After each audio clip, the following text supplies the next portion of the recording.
Welcome to all of you, Surprise Online Learning Center. Today we are now discussed about microorganisms, friends and foe.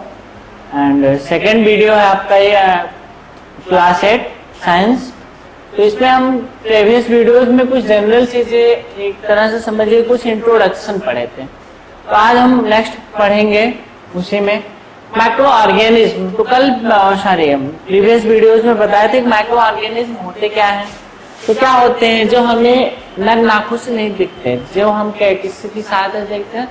With the help of microscope we see that organism with the help of microscope. Microscope की सहायता से हम इन्हें देख सकते हैं, नग्न आंखों से नहीं देख सकते. ठीक है.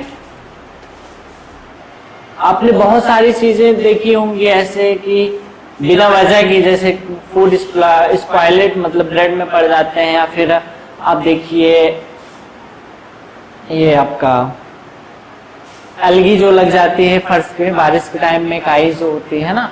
फिर उसके बाद मशरूम में देखिए, मशरूम फंगस देखिए.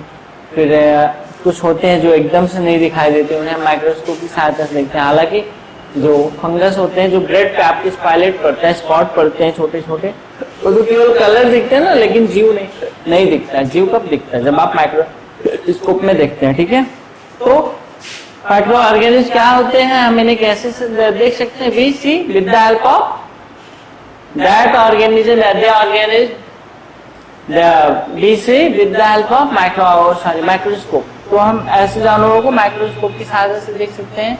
इन्हें हम 4 ग्रुप्स में डिवाइड करते हैं. कितने ग्रुप्स में? Major group. Micro organism are classified into 4 major groups. Micro organism यहाँ फिर लिख दे रहे हैं. Micro organism. ठीक है. Classified into 4 major groups. ठीक. मतलब माइक्रो ऑर्गेनिज्म को हम 4 मुख्य भागों में, 4 मुख्य समूहों में बांट सकते हैं. अब बांटने की बात क्यों आई ये पहले बताइए. अब सपोज दैट आप स्कूल में पढ़ते हैं ना, स्कूल में पढ़ते हैं तो सपोज दैट, ध्यान दीजिएगा समझने के लिए बता रहे हैं. तो स्कूल में आपके अलग अलग क्लासेस होती है ना. और ऐसा क्यों नहीं किया जाता कि जितने भी चिल्ड्रन है सबको क्या किया जाए, हाँ, एक ही रूम में बैठा दे ना, सबको एक रूम में बैठा दे. तो पढ़ पाओगे अच्छे से? नहीं पढ़ पाओगे ना. कैसे? क्योंकि सभी क्लास के बच्चे होंगे, तो उनको सबको जितने भी क्लासेस हैं सबको अलग अलग पढ़ना ना. आप 8 में हो, 8th में हो, तो 7th के साथ बैठ के पढ़ोगे तो अपना पढ़ पाओगे, मिक्सअप हो जाएगा ना. तो इसीलिए इसको भी क्या किया गया, डिवाइड किया गया, क्लासिफाइड किया गया 4 ग्रुप्स में, जिससे कि हम अलग अलग पहचान कर सके. Bacteria, fungi, dead and decaying animals, dead and decay organism होते हैं. ये भी होता है वही, डेड एंड डिकेइंग मैटर पे ग्रो करता है. ये क्या प्रोटोजोअन्स होते हैं. इनकी भी सेम कंडीशन होती है, पानी में भी पाए जाते हैं प्रोटोजोआ. ठीक है. अब अगर आप नेक्स्ट क्लास में 9th वगैरह में पढ़ेंगे तो ये जो प्रोटोजोअन्स होते हैं फाइलम में होते हैं. फाइलम प्रोटोजोआ, उसी में आते हैं प्रोटोजोअन्स. ठीक है. और प्रोटोजोआ जितने भी होते हैं सब क्या होते हैं, यूनिसेलुलर. क्या होते हैं आपके? यूनिसेलुलर मीन्स एक कोशिकीय होते हैं, मतलब single celled animal, single celled organism कह सकते हैं. ज्यादातर क्या कहेंगे, सिंगल सेल्ड ऑर्गेनिज्म. ठीक है. मतलब एक कोशिकीय जीव. इसमें भी होते हैं एक कोशिकीय, हाँ इसमें भी होते हैं, इसमें भी होते हैं, इसमें भी होते हैं. ठीक है. एक कोशिकीय तो एकदम से नहीं दिखेंगे, बिना माइक्रोस्कोप के नहीं दिखेंगे, सूक्ष्मदर्शी जिसको कहते हैं. लेकिन इसी में एक कंडीशन है, वायरस को अलग रखा गया है. प्रीवियस वीडियो में बताए थे हम वायरस क्या होते हैं, ए सेलुलर.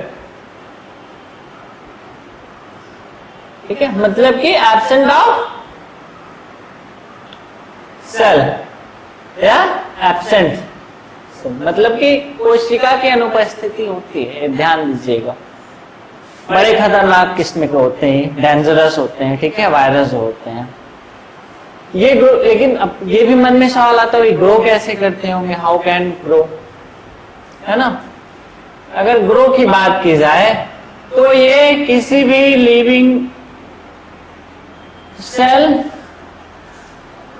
कांटेक्ट में आते ही क्या करने लगते हैं, ग्रो करने। लिविंग सेल के आगे कांटेक्ट में आते ही तुरंत उनका पारा हाई हो जाएगा, मीटर उठने लगेंगे, ग्रो करने लगेंगे।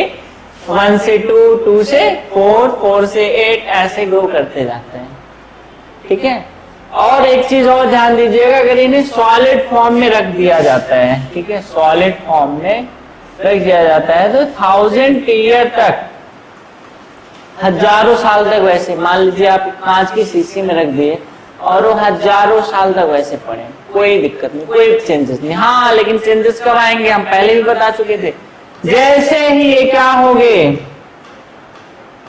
लिविंग सेल कांटेक्ट में आएंगे, तुरंत इनके पास ताकत आ जाएगी, है ना, तुरंत ताकत आ जाएगी। जैसे आप सब वो देखते होंगे ना, महाभारत वगैरह देखते होंगे हम, तो उसमें क्या राक्षस होते थे ना, राक्षस किसी से भिड़ते थे और उनके पास दुगनी ताकत हो जाती थी, है ना। सेम वही कंडीशन इसकी भी वायरस की है, जहां ये कांटेक्ट अकेले पड़ा है तब तो ठीक है भाई, कोई दिक्कत नहीं है, जहां किसी संपर्क में आए कहाँ शुरू हो गया, फिर रोकना मुश्किल है, ठीक है।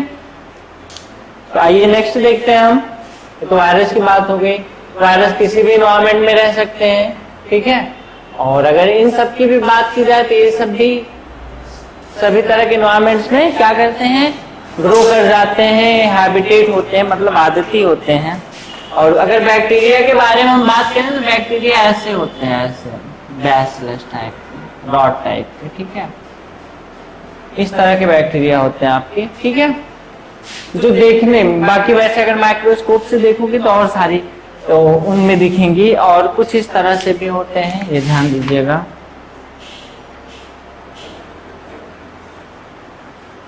इस तरह से, फिर इस तरह से, हाँ, पतले पतले, ठीक। ये सब कैसे, ये सब माइक्रोस्कोप की सहायता से दिखता है। किस सहायता से दिखता है, माइक्रोस्कोप की सहायता से दिखता है। अगर हम प्रोटोजोअन्स की बात करें तो प्रोटोजोअन्स में आपका क्या होता है, क्लेमाइडोमोनास। क्या होता है, क्लेमाइडोमोनास। क्लेमाइडोमोनास ये एकदम देखिए ऐसे होता है, बता रहे हैं हम, आपकी बुक में बना हुआ है ऐसे, ठीक है, ऐसे, या फिर एक और देख लीजिए, ऐसे, ये ऐसे, ठीक है, इस तरह से बने होते हैं। अमीबा की बात करें तो अमीबा का कोई भी आकार जो शेप है वो नियत नहीं होता है, चेंजेस होते रहते हैं। अमीबा कैसे भी बना दो आप, फिर ऐसे बताएं हम, ब्लैक से बन गया, बस एक केंद्र बीच में बनना चाहिए, ठीक है। ये आपका अमीबा है, AMOB, अमीबा। ये क्या है, क्लेमाइडोमोनास। ये क्या है, आपके प्रोटोजोअन्स होते हैं, ठीक है। और फंजाई की बात करें तो पेनिसिलियम एक होता है, ये आपका तो प्रोटोजोअन्स हो गया। फंजाई की बात करें तो पेनिसिलियम, पेनिसिलियम कैसे होता है, और ध्यान देना पेनिसिलियम के बारे में, थोड़ा ऐसे होता है, ऐसे बनता है, इसी पे ऐसे निकले हुए रहते हैं, ऐसे, ये थोड़ा आपका इस तरह से होता है, और फिर इसी में आपके निकले हुए होते हैं ऐसे, फिर ऐसे निकलता है, ऐसे सब में केंद्रक होते हैं, फिर ऐसे ऐसे ऊपर स्पोर लगे होते हैं, ठीक है, बीजाणु लगे होते हैं। क्या लगा होता है, स्पोर, इसे क्या कहते हैं हम, स्पोर कहते हैं। हमेशा ध्यान देना इस चीज का, ऐसे ऐसे लगे होते हैं। अब ये ध्यान दीजिए, हमेशा एंटीबायोटिक आपने सुना होगा, प्रतिरक्षी। अभी इस समय जो टाइम चल रहा है तो कहते हैं नहीं, जिसका इम्यून सिस्टम मजबूत है उसे कोरोना नहीं पकड़ सकता, है ना, मतलब या फिर जल्दी ठीक हो सकता है। तो इम्यून सिस्टम होता क्या, इम्यून सिस्टम एक्चुअली में हमारे शरीर में प्रतिजैवी बनता है, मतलब कि बाहरी कोई वायरस हमें अटैक करे तो मैं उससे बच जाऊंगा, मैं इतना मजबूत हूँ जैसे घर की दीवार होती है ना, जिसके घर की दीवार कमजोर होती, बहुत देर आंधी आती है, बारिश खूब हो रही तो गिर जाती है ना, फट के जैसे भी।